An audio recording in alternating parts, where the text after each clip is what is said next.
पूर्ण सीझनमध्ये तिथे आर्याला टार्गेट करण्यात आलंय आणि प्रत्येक वेळेस तिला एक तुच्छ वागणूक दिली गेली होती आणि मी ह्याचा उल्लेख खूप वेळा केलाय. असं नाहीये की मी आता ती बाहेर गेलीये, मला व्ह्यूज हवेत किंवा मला असं काही हवंय म्हणून मी तिचं नाव घेऊन व्ह्यूज घेईन वगैरे, तर अशा ती गोष्टच नाहीये. तुम्ही जाऊन माझे रिव्ह्यूज बघू शकता.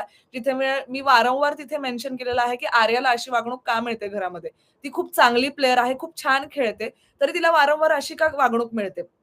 तर तिला सगळ्यांकडनं अरबाज, वैभव, निक्की ह्यांच्याकडनं तर ती टार्गेट होतच होती व ती स्वतःच्या टीम मेंबर्सकडनं पण म्हणजे एक म्हणतात ना अ, वाळीत टाकलेलं किंवा एक म्हणजे म्हणतात ना, न आवडणारं एक कॅरेक्टर असतं, की ठीक आहे आपल्या टीममध्ये आहे बाबा, पण कोणाला एवढं आवडत नाही. तशी आर्या होती असं मला वाटायचं आणि मला वाईट वाटायचं तिच्याबद्दल एका पॉइंटला, की ती एवढं करते, ती टीमसाठी नाही का विचार नेहमी करते, स्ट्रॅटेजीज आखते. नक्कीच ती तिकडे कधी-कधी तिच्या स्ट्रॅटेजीज चुकीच्या असतील किंवा तिचा जो हा